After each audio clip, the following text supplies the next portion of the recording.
For me, I think part of this was, this whole kind of stubborn nature of myself was I just refused at the beginning. I really hated the idea that people were telling me that I couldn't recover. It really pissed me off.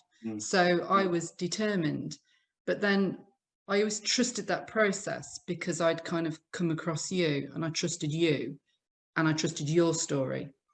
And then through the mentorship, having that community where I had that support to be able to ask the question, but is this as good as it gets?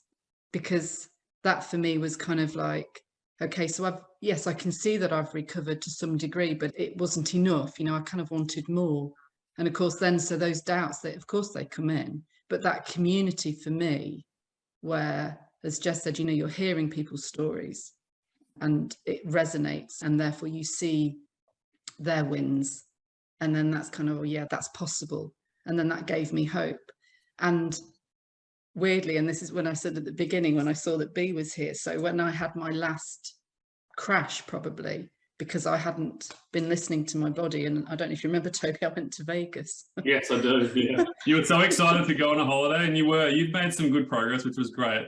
And then you decided to be a person in Vegas who has a Vegas time, and then you came back and you felt horrible. It was like the end of the world, and I was like, it's not the end of the world. It's not the end of the world. No, but when I look back, I think, well, how did I expect my body to kind of enjoy that process? I'd gone on the back of a cold, and it's an entirely, so all of that kind of stuff. But what I did when I got back was I watched B's success interview, and it was just incredible because I just suddenly thought, you can see in my, we do the daily planner thing, you can see the change in my perspective from like before and after. And it just really galvanized me, with my wins and my gratitude and all of those things, which are the things that got me through when I doubted my recovery. Exactly the same as Jess and B was gratitude, wins, kind of perspective type thing, patience, trust, all of those small things that when you put them all together, I think Jess sort of said, there's like little nuggets everywhere sort of thing.